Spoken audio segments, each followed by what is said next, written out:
Good afternoon, everyone.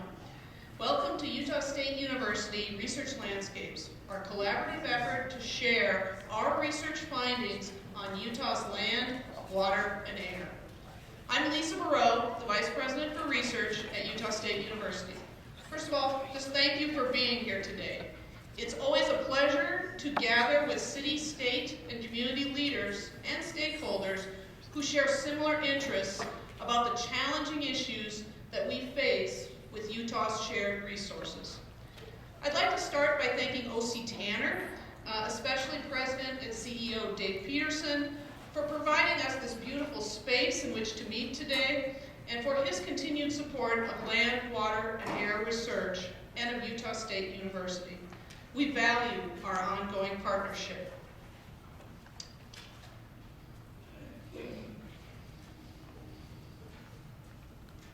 I'd also like to thank the team that helped prepare this today, which is the Research Communications team at Utah State University.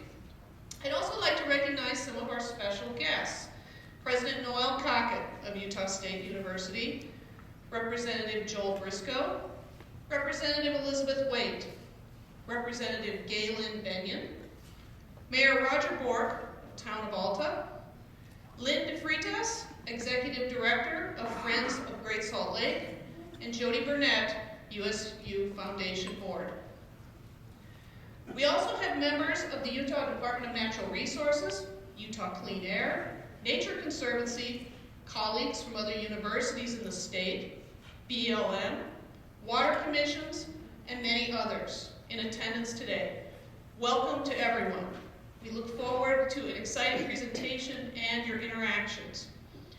We're here today because of our shared concern about the Great Salt Lake.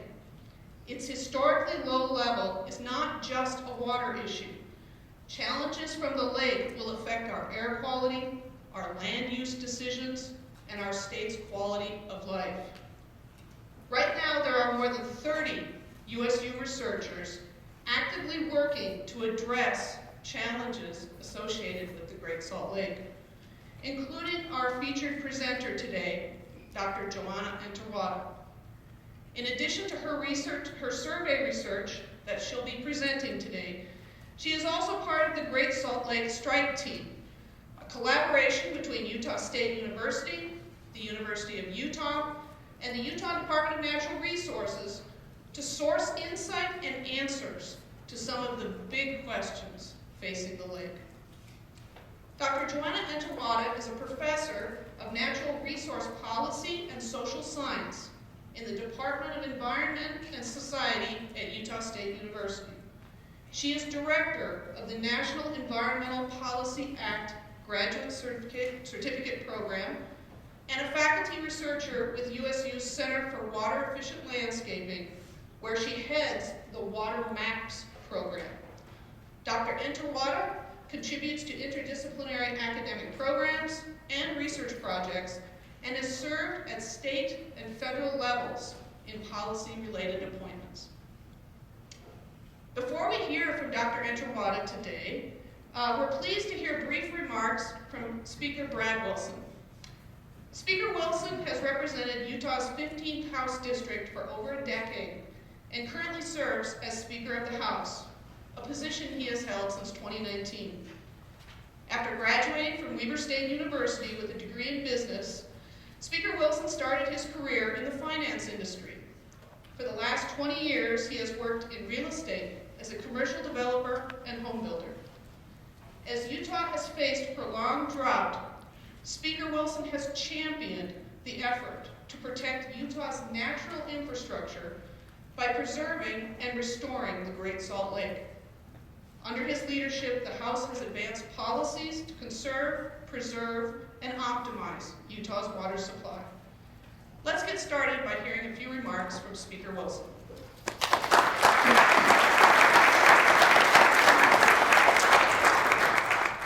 Well, it's great to be with you today, and I appreciate that nice introduction. I appreciate all of you for taking time out of your busy schedules to come talk about, work on, and think about the Great Salt Lake. This afternoon, I was up at my office at the Capitol and actually there was a bunch of stuff on my desk and I was rifling through some things, and there's a book, and I wasn't smart enough to bring it today actually, but there's a book that someone gave me that was published back in the 1970s. And this book was about the Great Salt Lake. And as I was going through the pages, getting wistful about the levels of the Great Salt Lake and what it looked like, it reminded me of when I was a Boy Scout. And I haven't actually grown much since I was a Boy Scout. But I was a Boy Scout, and a couple times we got on our bikes, and I lived in Davis County, grew up in Layton actually, and we would get on our bikes and we would ride out on the causeway all the way out to Antelope Island. And back then, there was water on both sides of the causeway, all the way from Syracuse out to the island. And it wasn't too long ago that I was out there, and I drove out there. I didn't ride a bike. I should do that again. But the lake doesn't look at all like it did when I was a Boy Scout. And there's a real consequence to the state if it stays at the level that it is, and especially if it drops any lower. And I think everyone in this room knows better than most what we're facing if we don't deal with the issues related to the Great Salt Lake and get more of our lake bed covered with water. It's not just about the economic realities. It's not just about the ski season. It's not just about how the lake looks. It's also about the 10 million birds that use the Great Salt Lake as a migratory stop on their way back and forth across the world. And the list actually goes on and on. But more than anything, it's a treasured resource that we care deeply about and want to protect and make sure we take care of. The legislature, I think, arguably acted in some pretty impressive ways. The only reason I'd say arguably is we should have probably acted a few years sooner than we did. But over the last couple of sessions, there's been an unprecedented amount of attention and resources and money and policy that have changed how we think about and operate related to the Great Salt Lake. As the legislature gets ready to start our work for the next session, which is coming way too fast for some of us, I'm confident that you're going to see an effort that matches what we did last year in terms of commitment. Lastly, I'll just say this, and I do not want to steal the thunder of your presenter today, but I don't know if any of you saw the Deseret News poll from a month or so ago. 80% of Utahns have expressed a sincere and deep concern about the levels of the Great Salt Lake. And as we are in silly election season right now, it's hard to imagine that there's 80% of Utahns or anyone in the country that can agree on anything. But it's nice to see that we all agree in this state about the Great Salt Lake, and it's one of those things that actually is bringing our state together. We need more of those types of things. So I appreciate you. I wish I could stay with you a little bit longer today. I've got some other commitments I've got to get to, but keep up the good work, and know that you've got lawmakers like me and others in this room that are with you and want to help you deal with the issues related to the lake. So thank you.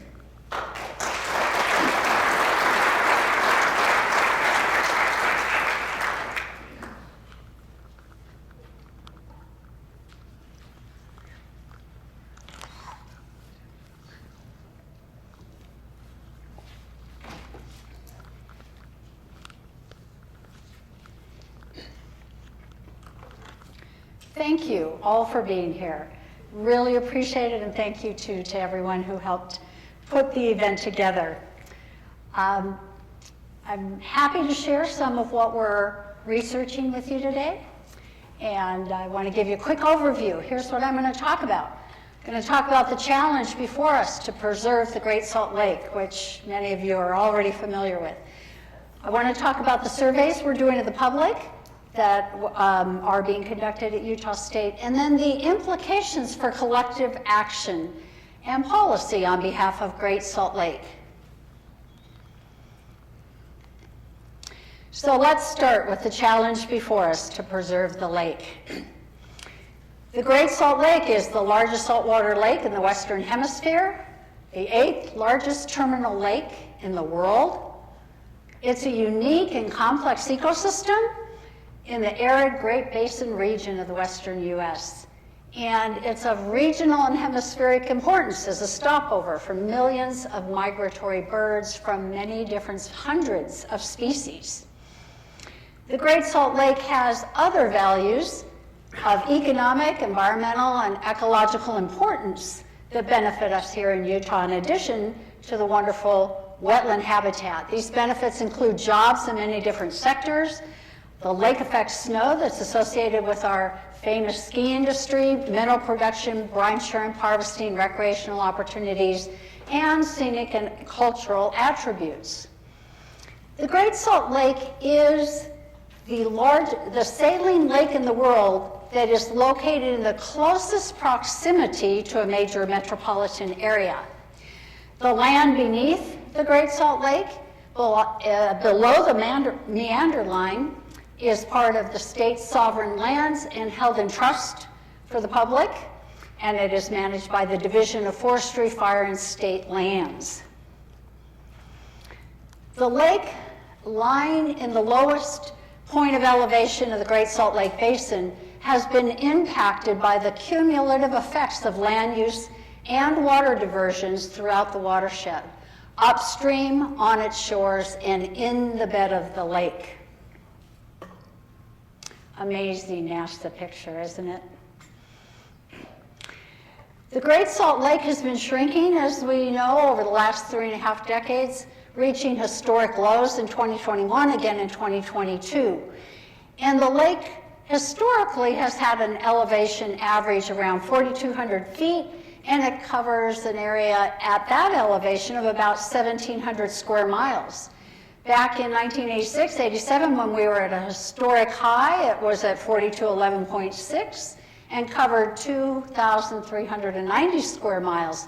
But at the end of this current season, at the end of 2022, it reached a historic low of 4,188.6 feet, just under 4189, and covers only about 890 square miles.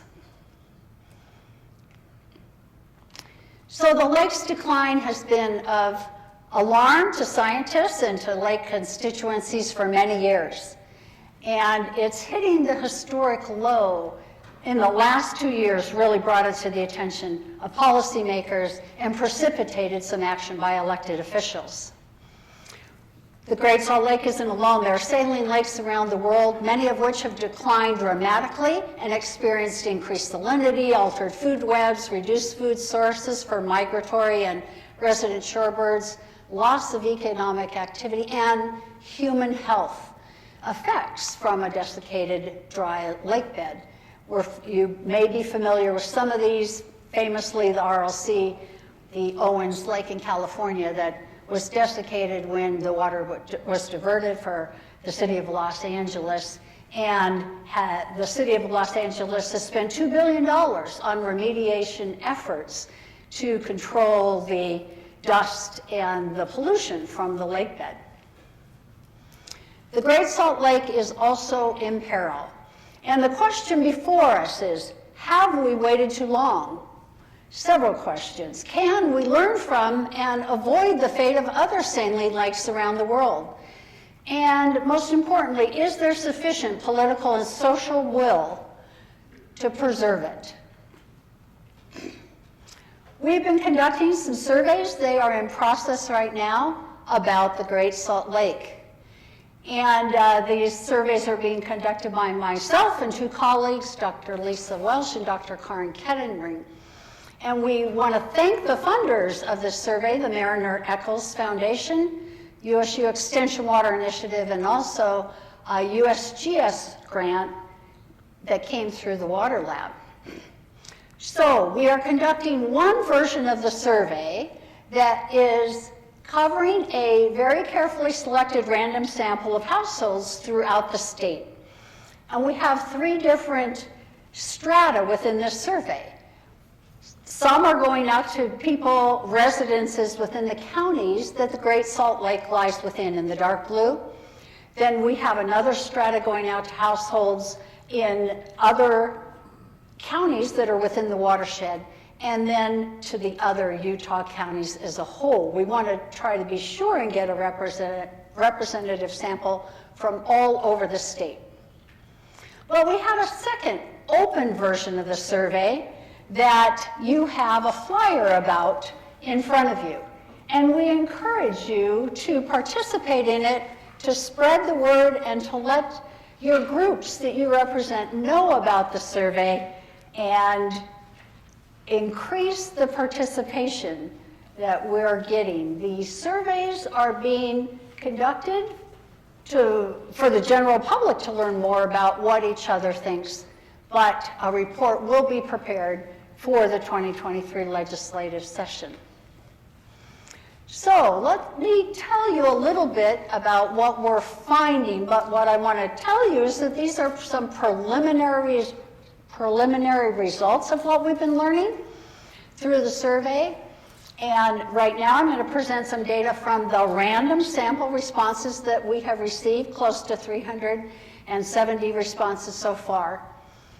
And the first section in the survey talks about people's experiences and familiarity with Great Salt Lake.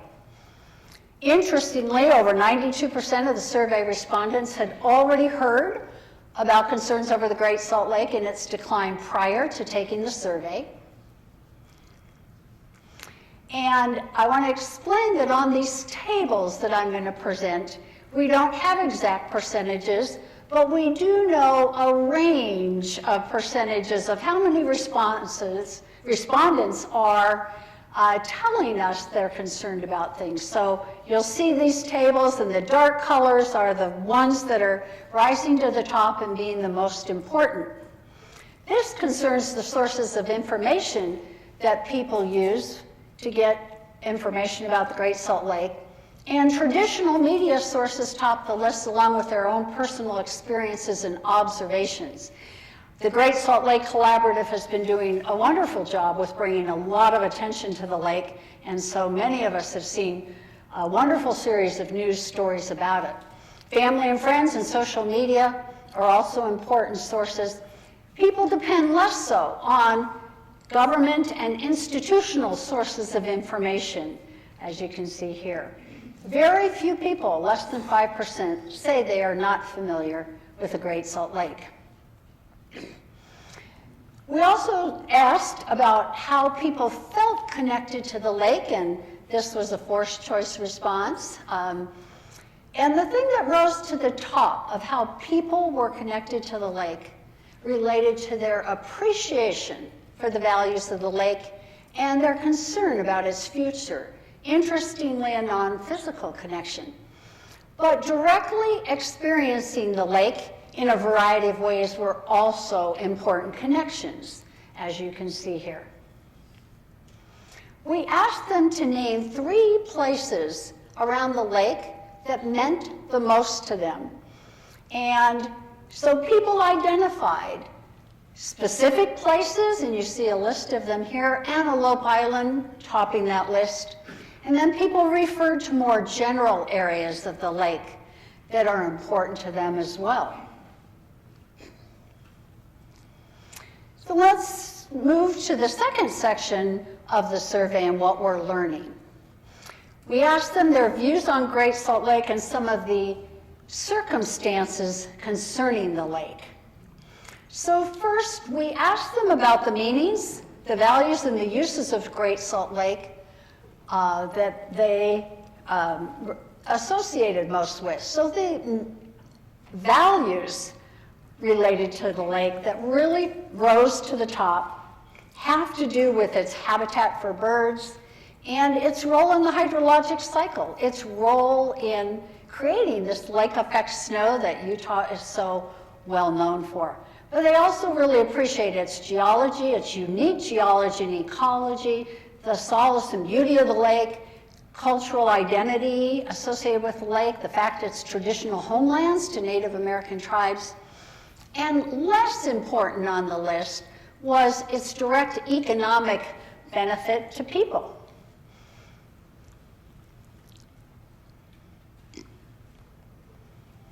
And here we're going to hear from my colleague Karin Ketterman.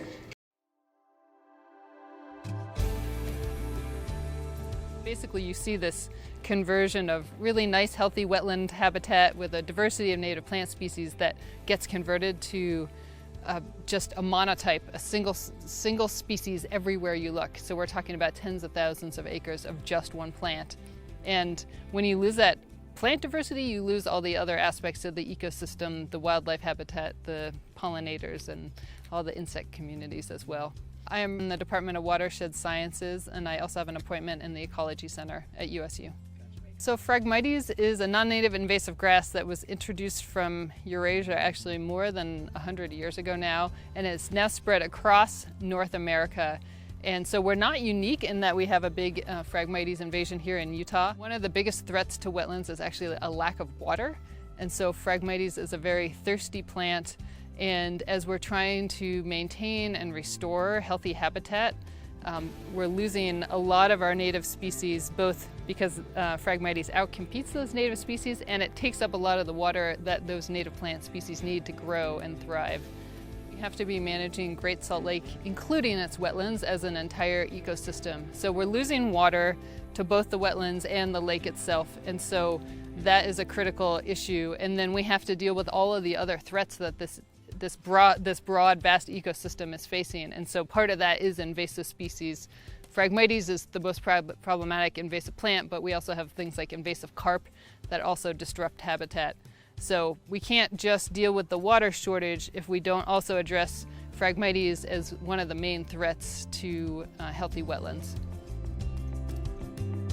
So after asking people about the meanings that the lake has for them, we left them a place to describe in 3 words or phrases the Great Salt Lake. And here you see a word cloud that captures and displays some of those results.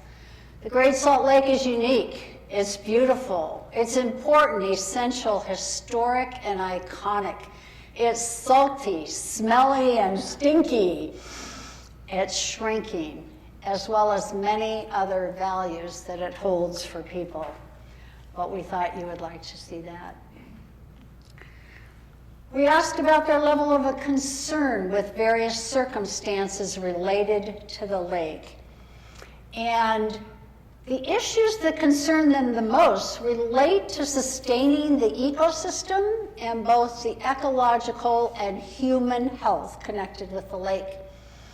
Note that none of the means on the scores of concern, and they're sort of ranked here, fell into the lowest level of concern. So they are concerned at various degrees about all of these issues: habitat loss, shrinkage of the lake, toxic dust, ecological health, and things that could affect that, as well as pollutants and invasive species, urban development. And you can see the list where we've tried to highlight a few bold words. When you take the survey, you'll get to see these in detail. We asked overall how they thought their own quality of life would be affected if the Great Salt Lake dried up.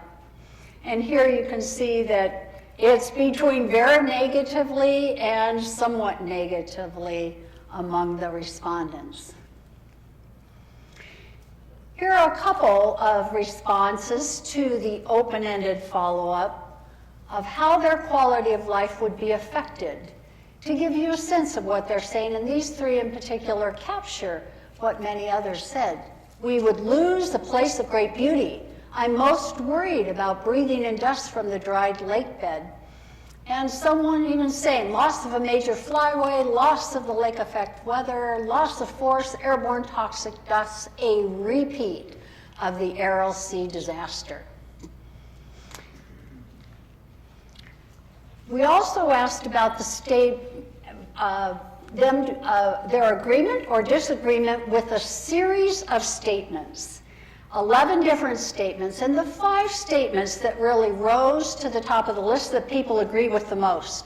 Utah needs to implement water-efficient growth strategies to preserve the lake. People want leadership from Utah legislators and statewide elected officials, and also from city leaders and elected officials. They think that's critical for protecting the lake. An interesting response that rose to the top is the Great Salt Lake is important to me, even if I do not spend time there. and people recognized and agreed with the statement that securing water for Great Salt Lake will require major changes in how water is allocated and managed in Utah. Two statements were significant for the fact that people disagreed with them. Most of the statements they agreed with. And those two statements were, flows that reach the Great Salt Lake are wasted. This is a significant change in thinking, where the mantra for so long in Utah has been that any water that makes it to the Great Salt Lake is wasted. And the second one, in light of climate change and growth, efforts to preserve Great Salt Lake seem insurmountable. They do not agree with this. We recognize, and they recognize, that the issues are daunting but not insurmountable. So we asked in a third section, after getting their views on the lake, about what they thought of various strategies for getting water to the lake. And the statements and what we've included here reflect the conversations that have been going on in the water community and the larger community of Utah, and we wanted to see what they thought about these. But we recognize that the efforts need to be not just individual and not just at a individual community level, but at a state level. And so we looked at all three of those scales. What are they willing to do individually? What would they support in their community, and what would they support in terms of actions at the state level? So let's look at the willingness to take action at an individual level, individual strategies. And you see here that they are willing to hire contractors who are certified in water efficient landscaping, to let their lawns go dormant, to save water on a continuing and ongoing basis, to live within a household water budget. What they're not as accepting of, and they are not willing to do, is accept higher density housing and compact development in their neighborhood. We'll come back to this. The development theme and what they think about development is very important. We asked them about what would motivate them to reduce their own water use if they knew that the water they conserved would be put to the following uses. People are motivated to conserve for habitat, for the Great Salt Lake, for stream flows, to ensure future use for indoor and outdoor uses in parks and open space. They are not motivated to save water to allow increased development in their area. And they're less inclined to support it to improve water-based recreation. Another question we asked in a very open-ended way is, knowing that there would be resources required to help fund getting water for the lake, what would people be willing to pay and how would they be willing to pay it? And interestingly, here's some average amounts that people would be willing to pay. They'd be willing to pay some money on their property bill, on their water bill, and in terms of various types of taxes, and to voluntarily contribute money to a nonprofit organization or to a state agency. This I found very interesting. Only 9% of the respondents, we're talking out of 360 in this, only 9% were not willing to pay anything. And the average amount they were willing to pay was around $330. And they were willing to pay it a couple different ways. Oh, I'll pay more here on my water bill and I'll pay more on my property tax. So they recognize that. And here is the order in which they would be willing to pay things, what's sorting out so far, included in their water bill, and then in terms of taxes. So that's interesting. Actions that they're willing to take. So let's look at community strategies. We wondered what they were willing to support in terms of community level action. One of the things to note here is they are even more supportive of community action. Sometimes at the individual level, they feel that what they do individually won't matter.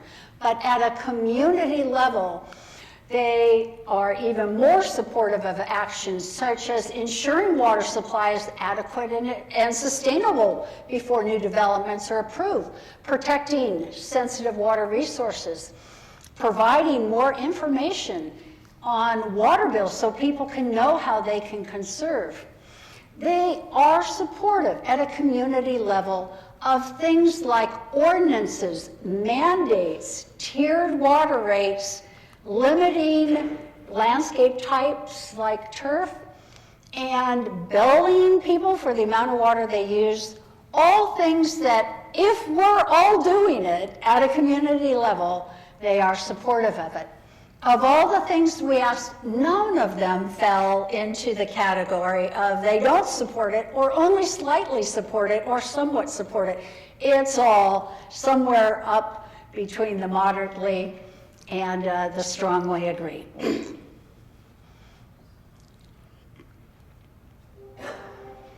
Okay, we're going to hear from Sarah Knoll.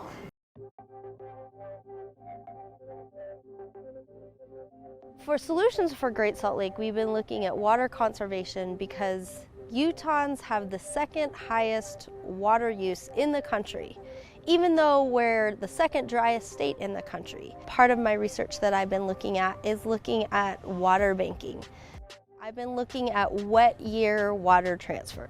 That means looking specifically at wet years when there would be a lot of water and saying maybe some people that have water rights might be willing to sell all or some of their water to willing sellers. And so far I've shown that had we had wet year water banking for the last 20 or 30 years, Great Salt Lake might be about 1 foot to about 2.5 feet higher than it is right now. So if we have conservation and water banking and maybe some shepherding of that water to Great Salt Lake, this tells me that there are some promising options to pursue to be able to increase the lake level of Great Salt Lake. And water is really unique because it's hard to change the supply of water. If we could, we would, but that's a hard one to change. And so because of that, it's a way of looking at the demands and changing the demands for it. Great Salt Lake is declining. It's easy to look at Great Salt Lake and say, there's nothing we can do. And I don't subscribe to that. I don't believe in that. I think there are things that we can do. Great Salt Lake needs another maybe 6 to 9 million acre feet of water to get it to a healthier level. So that's not something that we're going to achieve overnight. It's going to be something that we're working towards in the next 20 or 30 years. That's hard for legislatures. There's not one magical solution that's going to fix everything. It means really staying on top of planning and land and water management to make sure that we can rehabilitate Great Salt Lake and get it to a much healthier place.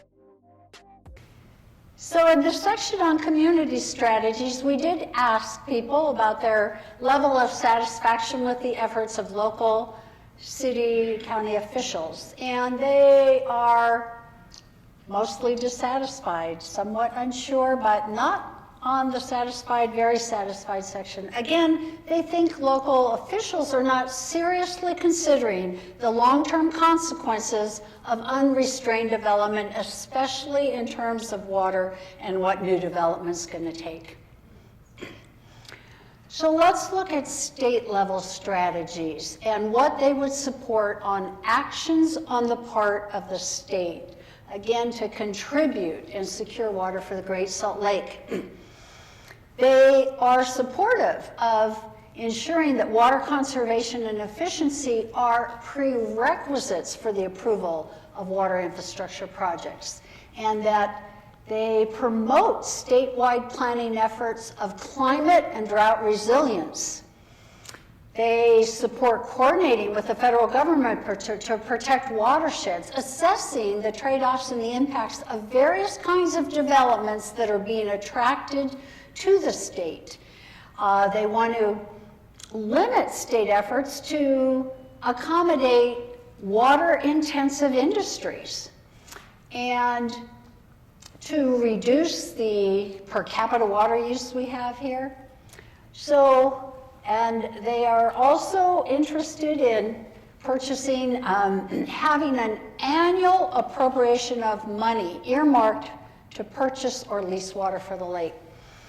They do promote significant reduction of agricultural water consumption. Notice it's not worded in terms of reducing agricultural production, but having agricultural production that is much more efficient in its use of water.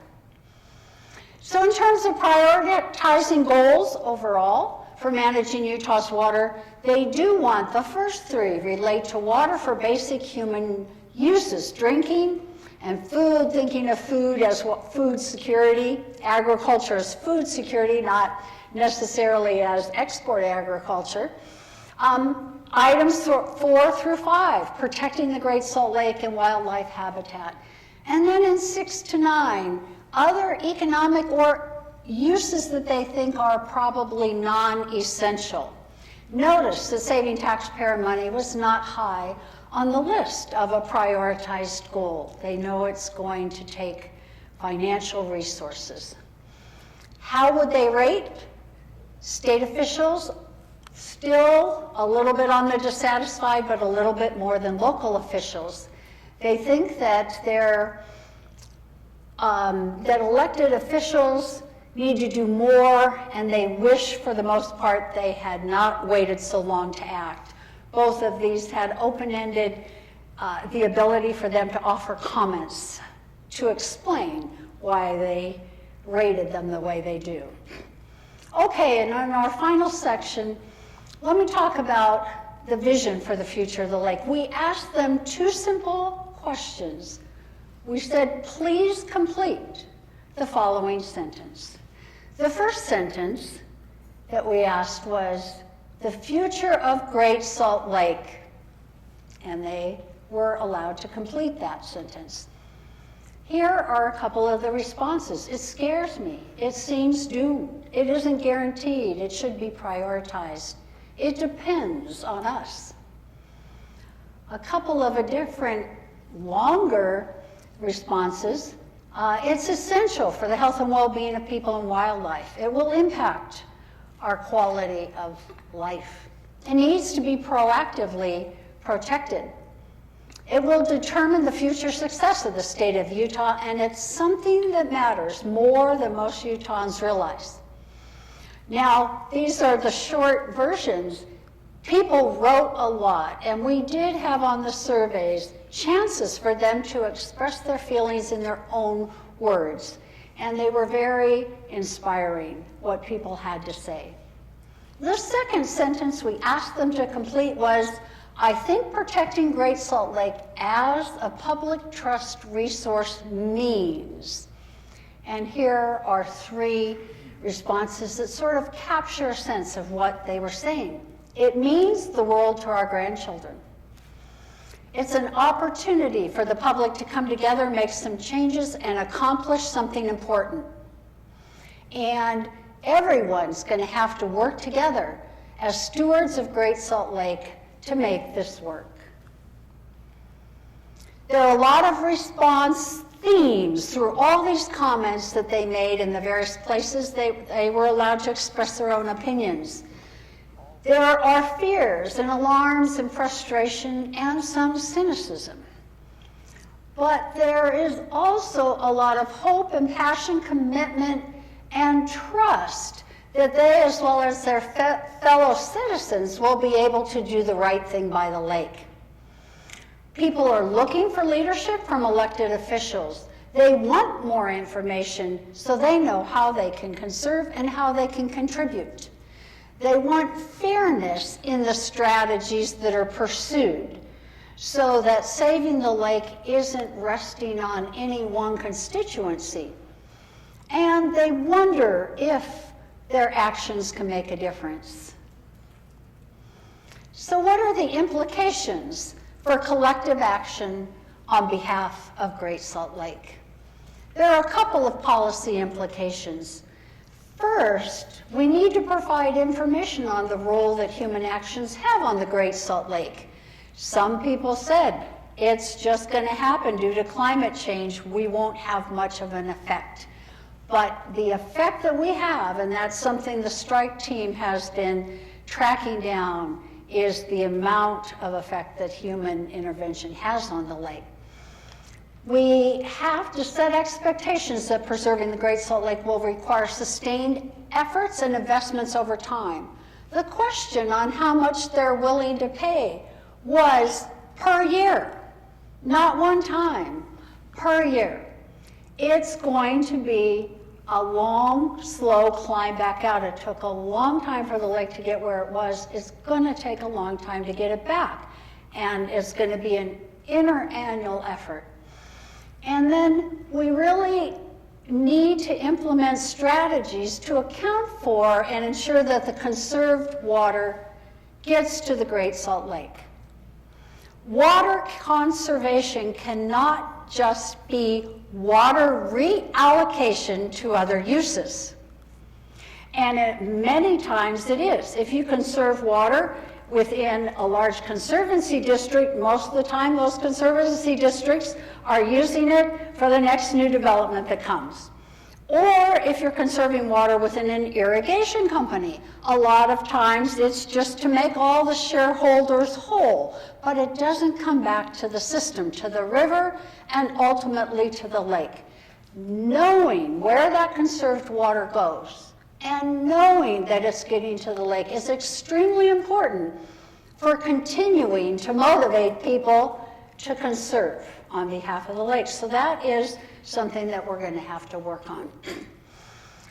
So stewardship for the Great Salt Lake, final slide. What do we need? We're hearing from the people who responded that we need coordinated and consequential collective action. We're in it together. I don't know how many water meetings I've been in, and many of you have been in those same meetings. Everyone's saying we need to work together. We can draw on shared values like stewardship to guide our vision and action. Stewardship is caring for something entrusted to your care. The lake is held in a public trust. And so it behooves us to accept and to fulfill those responsibilities. Stewards are, in the end, called to account for how they stewarded the resource that they were given responsibility for. And right now, it's in our hands. The fact that so many people responded to the future of the lake and said the same phrase, in our hands.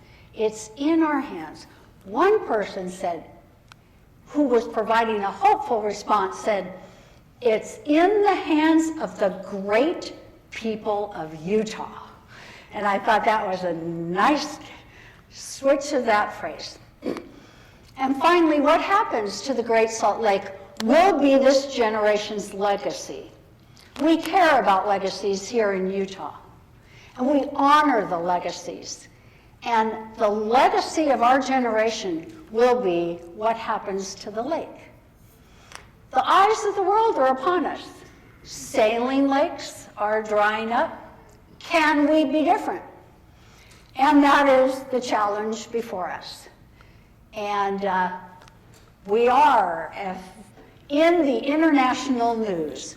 So people are watching us. And future generations will benefit from the efforts that we undertake.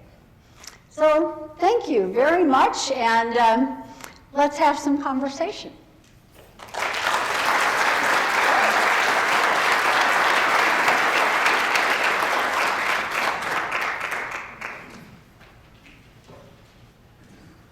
Yes, thank you, Dr. Endter-Wada. I think you've set up some really interesting data, and now is a time to have conversation. And so we would like folks to raise their hands. I see some raised already. We're going to take the mic around the room. We're going to start over here with questions, but please raise your hand. I'll move around the room as best we can. We have about 15 minutes for this conversation.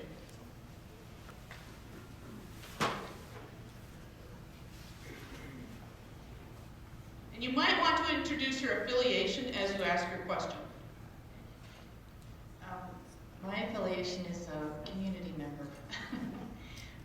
While we're working on these methods to get basically water back into the Great Salt Lake, for my mind is what is going on to measure the risk factor about concerning the toxic chemicals in the lake bed that exist now. Are we experiencing that in our air now in high wind days, or will we be soon in the future? That's basically, for me, the big question. How safe is it to live in the Salt Lake Valley now because of the exposure of the lake bed? That is a very good question. We know from other saline lakes that it has affected resident populations nearby. We have people at Utah State and actually at all the universities in Utah looking and measuring the toxic dusts. There are people who responded. It's certainly a fact, but it's also a concern on the part of respondents. Interestingly, some people said, I moved to Utah because I thought it would be a great place to raise my children. But I'm going to be leaving Utah because it's not a safe place to raise my children. And their concern is over the long-term effects of breathing toxic dust. So there are a lot of complications to that other people could speak to. There are certain crusts on the lake, you know, but at certain points, when those break and it is becomes airborne. I think we have a choice in front of us. What they're doing at Mono Lake is they're basically putting water on to control the dust. So we can get water to the lake to maintain a healthy ecosystem before it's too late, or we can get water to the lake. Both are going to cost to mitigate the effects of a dry lake bed. So choose how you want to pay for the water. Hi, I'm affiliated with Great Salt Lake Rowing. My question is, how is the lake affected by the invasive species? So the invasive species obviously have their water content. So does their water content contribute to the lake effect at a diminished rate compared to just having the water placid on the lake, or is there, or does it do it but at a diminished rate of just having water there? Does that make sense? Say again. So, so lake effect, obviously, cold water passing over causes precipitation, but with the invasive species that are already populating the lake, they absorb a lot of the water content. So, since the water content is already there, is that actually affecting the lake effect by having the plants there? Does it diminish lake effect, or does it, by the invasive plant species that you were talking about earlier? Does that make sense? Yes, and you're probably talking about Phragmites. That's exactly. The Karen Kettering is doing a lot of work on. And in terms of the big thing that she's looking at is that they are not good food sources for migratory birds. Okay. And so when they replace native species of plants, they are diminishing the value of the wetlands for birds. Okay. In terms of the fact that they are using water and they're evaporating some of that water, it contributes in some way to lake effect snow, but it's different than the water being in the lake. So the habitat question there with Phragmites is really related to Phragmites are not good species for wildlife. Oh, okay, and what I'm taking from that is that it contributes to lake effect, but at a diminished amount than if the water were just Yeah. there. Okay, thanks. Yes. That's why the control efforts, there's so much going into trying to control Phragmites.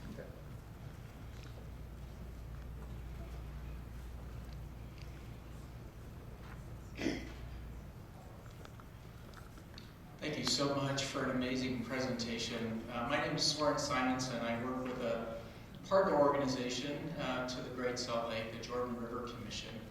We represent about 40 different agencies, cities, counties, state and federal agencies, and a lot of nonprofit and business partners working to improve the Jordan River.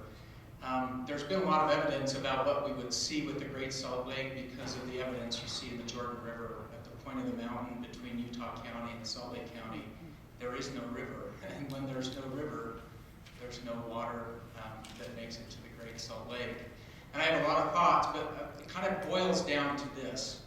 There's been a lot of evidence for a long time about the direction that we're going. You know, we see it around water, we also see it around issues like climate change. There's often not a lot of trust in the evidence that we see until we get to a crisis point. And so my question is, what do you see in the research that would point us to how do we build trust in the evidence that we're seeing now and for things that are yet to come?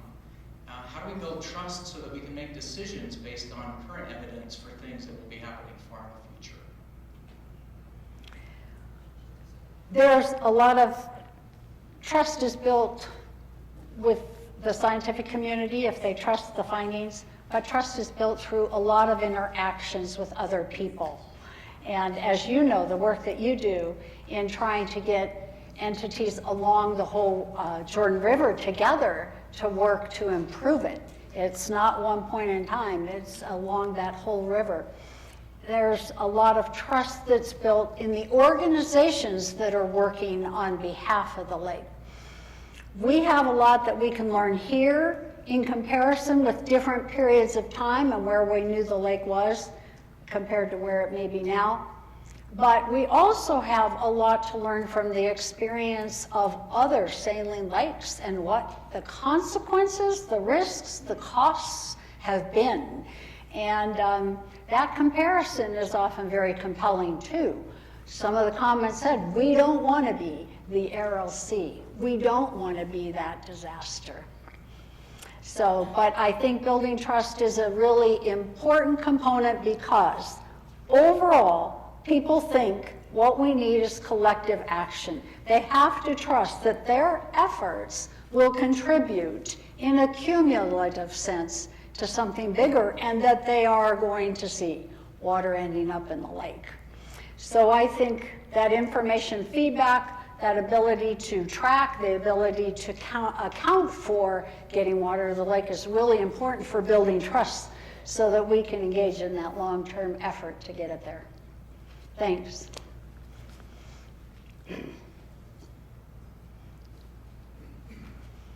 Great talk, Joanna. It's great to see you here presenting.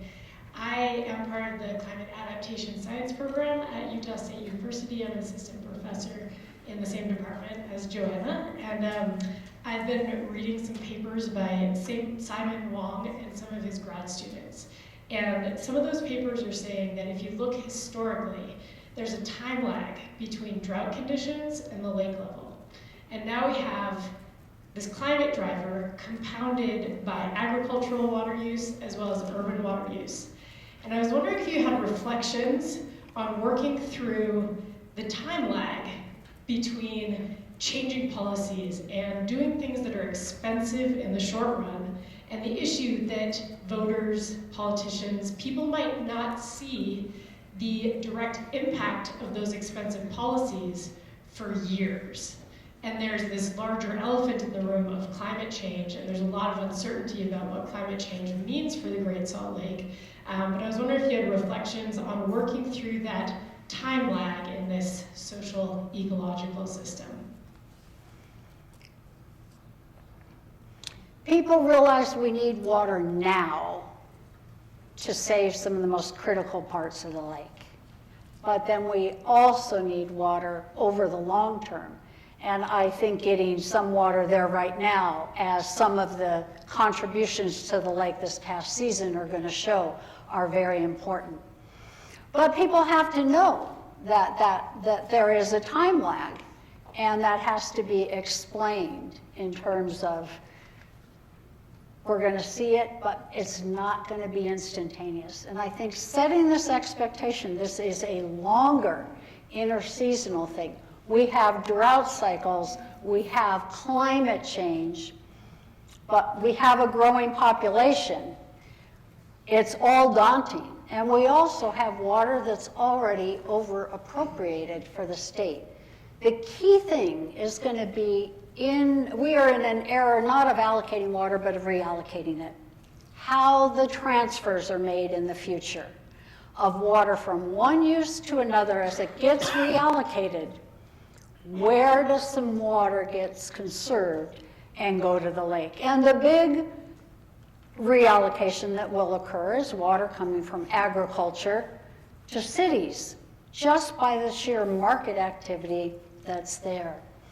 The market, big investors in other places know the value of our water. We don't, at least in terms of not quite pricing it right. So I think that's a great question in terms of the many different factors that we confront, but people have to see some successes, and there are places it needs to go now, and Farmington Bay is one of them, close to where the population is, but people need to see it.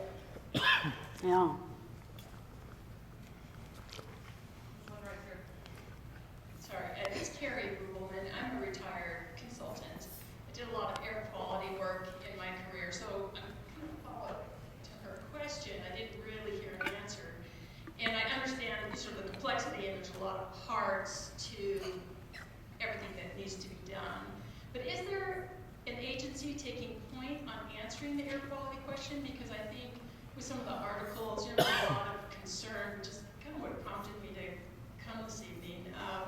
And those won't really wait as we work through some of the other solutions. So I'm just wondering if there's an agency taking point on gathering the data and having a response. Yeah. I'm going to let Brian Steed, the head of our Institute for Land, Water, and Air, talk about that. I'd love to come back and have a longer conversation. Right now, in the short term, Department of Environmental Quality is taking point on that, and there's a Division of Air Quality that's closely monitoring it. And yeah, it's a concern. I mean, there are absolutely heavy metals contained, including arsenic, in the stuff that's in any saline lake, right? Because it's just from the lake and it evaporates off, and that's the stuff that's left behind. There's a reason there's so many mineral companies that operate in that space, because there's minerals there. So it's a concern. Is it toxic to live in the valley? No, it's not. But if this were to continue and the lake were to continue to shrink, I think there's a very real concern about public health. And I'll come talk to you more about it too, all right? And just to connect your question to Sarah's question, there's a lag. And there's a lag time on human health. We know the cancers show up years and years later. We are a state that was downwind of the high-level nuclear testing at the Nevada test site. We don't have a first-class cancer institute in Utah for no reason. And so there is the lag time there too. And I think these time horizons that we need to be expecting, the planning for the long term. The water strategy for the lake is connected to a land use strategy and how we grow the state, connected to a climate resiliency strategy. And we have to be thinking across those domains. But great question. Hi, I'm Irene Lysenko. I'm with Great Salt Lake Growing also. The thing that you said, and the statistic that just keeps rattling around in my head, is the idea that we are the second driest state in the nation, yet somehow we have become the second highest consumer of water, correct? That's what you said? I'm curious how we got there and what policies other states that are conserving water well have put in place that could help us. So the issue of our gallons per capita per day is an excellent question. And this is one that in the recent Utah Task Force meeting they were discussing, because we get compared to other states. We have various ways of calculating it. We do use a lot of water. The issue is, however you calculate it, the reason it's a big issue right now is because we have shared river basins. Utah is essentially cut in half, north to south, and part of us is in the Great Basin, and part of us is in the Colorado River Basin. And in northern Utah, we're in the Bear River Basin, shared with 3 states. When you say you need more water, you have to account for why you do. And so the gallons per capita day, whether you're doing your part to conserve, is a very important political question. And Utah is being called into account on that issue by other states when Utah says, we want more Colorado River water, we want more of the Bear. And so that's a very important. How it is that we became this way, There is a long, deep cultural history of we are going to defy the fact that we live in an arid region, subject to drought, and now we have to adapt to climate change, and that basic geographical reality of where we live has not really sunk in. The mantra forever was, let's make the desert bloom. The desert blooms with its own native plants in beautiful and spectacular ways. But we haven't come to appreciate that as much as we should. We want it to be Kentucky. Yep. Yep. There's a lot of options on what we grow. Joanna, you rock. Linda Freitas, in your survey early on, you talked about how most people became aware about Great Salt Lake and the issues therein. And I think in the top percentage were television and the media.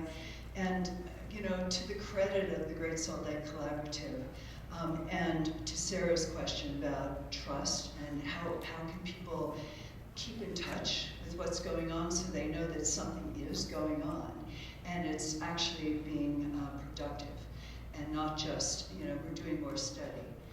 There are results that are happening and we can all get excited about and support and emphasize. So thank you for your work.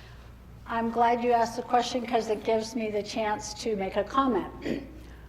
Linda Freitas organizes and hosts the Great Salt Lake Issues Forum every other year.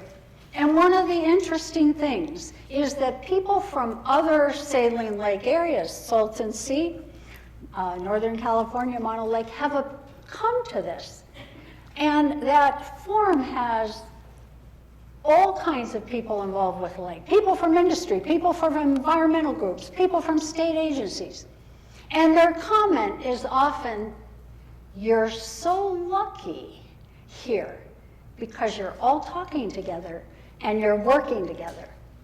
And part of it is because of the environmental groups that we do have here who have been bringing together people for these tough conversations, and we have tough conversations ahead. But that's real important, and so that gives me hope. If there's somewhere where it could happen, where we could potentially defy the odds of what happens to Saline Lake, it could be here. And it was interesting when we asked in the question, what do you think about the future of the Great Salt Lake?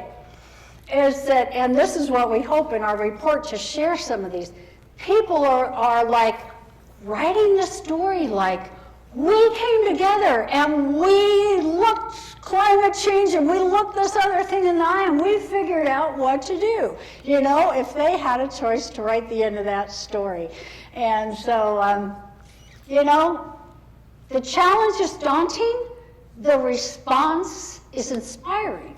That's my takeaway from having the privilege of reading what people are saying.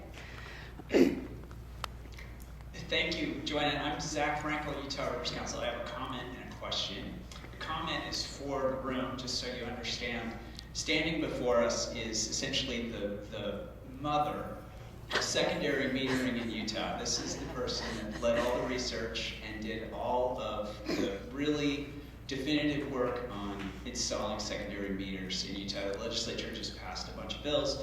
It's really because of your work that happened. So thank you very much. Thank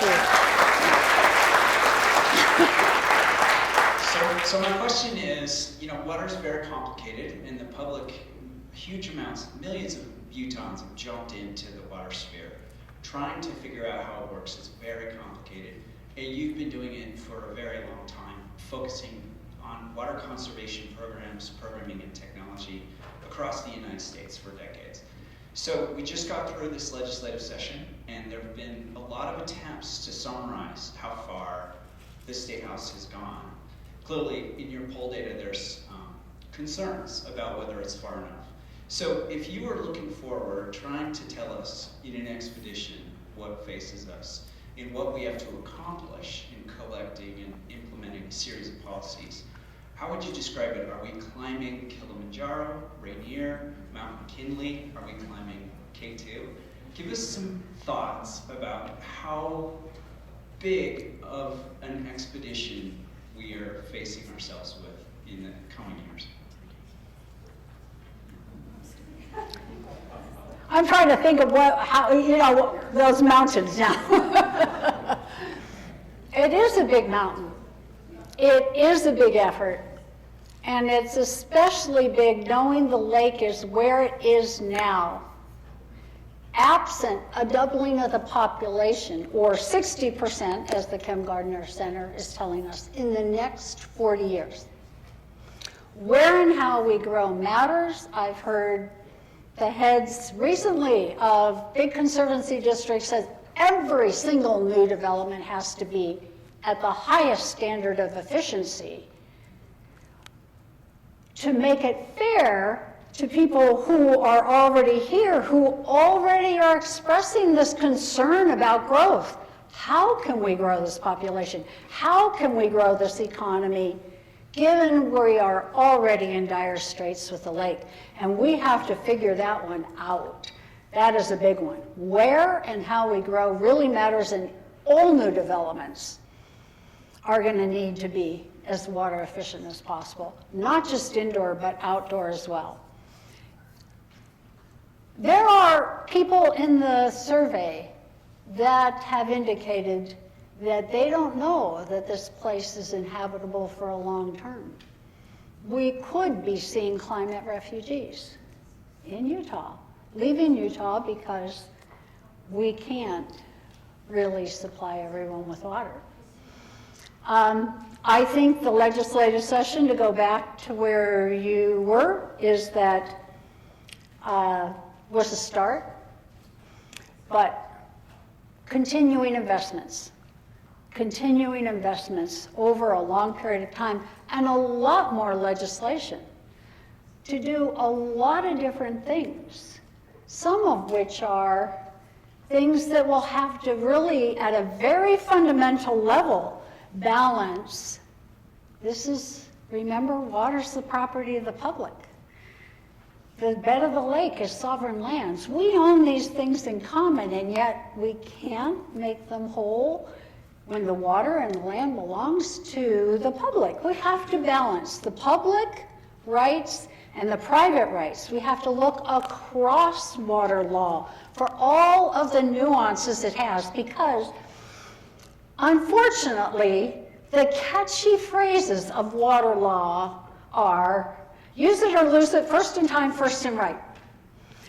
All the rest of the fabric of that law, you put it to beneficial use without waste. Impairment.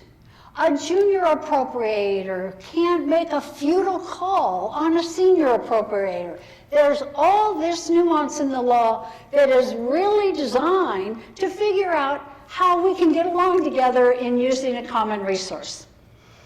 The state policy says, recently, we're for full utilization of the water. What does full utilization mean? And how do the aquatic ecosystems in an arid environment get the water they need to sustain all of us? And so we're going to have legal and political conversations, and it's going to be a heavy lift. And there's no, as well as anybody, no quick fix. There has to be a whole suite of actions. And in terms of the secondary metering, one thing that, just to talk about that, it's what we really found is that people are motivated by lots of different things. The economists think that they have the big hammer, price. Just raise the price. And the beauty of the secondary metering research we did, when they implemented their first couple of neighborhoods, we worked with Weber Basin to create secondary water use reports and look at a water budget for their landscape and look at how much water they use. And just compare. Here's how much your landscape needs. Here's how much you're using for each month of the irrigation season. And they continue to send these out to the areas that have been metered. No price signal at all. It is, oh, I'm wasting water. That's not responsible. I could conserve. And it's the educational information too. So we don't have one single bullet, but we do have many motivations we can appeal to, lots of different things. But that was an encouraging one because it was education absent a price signal, rooted in people's willingness to do the right thing, you know, for the sake of others, not to waste water. We have the right to put it to beneficial use without waste. And as our technologies help us to be more efficient, we need to keep upping the game with that so that the waste is not as prevalent. I don't know if I answered your question, Zach. Let's take a moment and thank Dr. Endter-Wada again.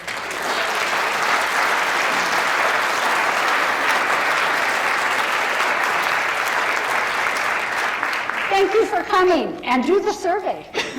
So we're going to do 3 brief things, folks. First of all, there's a survey on your table. If you could take just a moment and fill out that survey before you leave, it gives us feedback to improve research landscapes. Second of all, keep on your radar that our Institute of Land, Water, and Air will deliver a report to the governor on December 1st, where a chapter devoted to the Great Salt Lake will be included. And finally, I would like to invite up President Noel Cockett for the final comments. Thanks, everybody. As you heard, I'm president of Utah State University.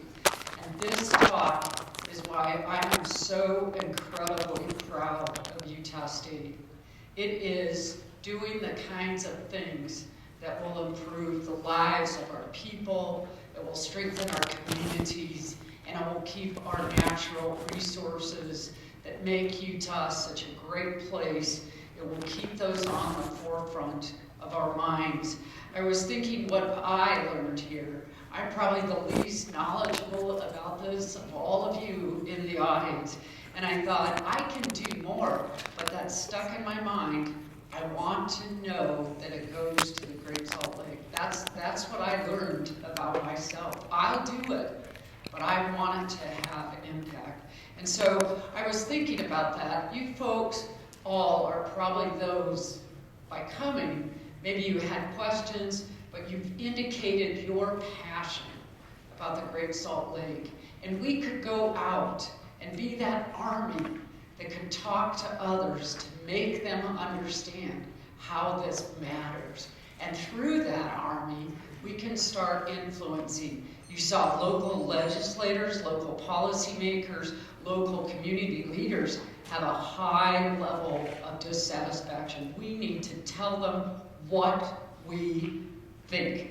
And then through our state legislators, I think having Speaker Wilson here today indicates he wants to know that this is something that matters to us. Now, I don't have the knowledge of how to do this. I was so impressed with Joanna's knowledge, and we have other people at Utah State that can help with this. So again, I'm very, very proud of Utah State. I hope you see the value of Utah State University. We are the land-grant institution. We are caring and doing things that can help this state. So I just want to say thank you guys for coming.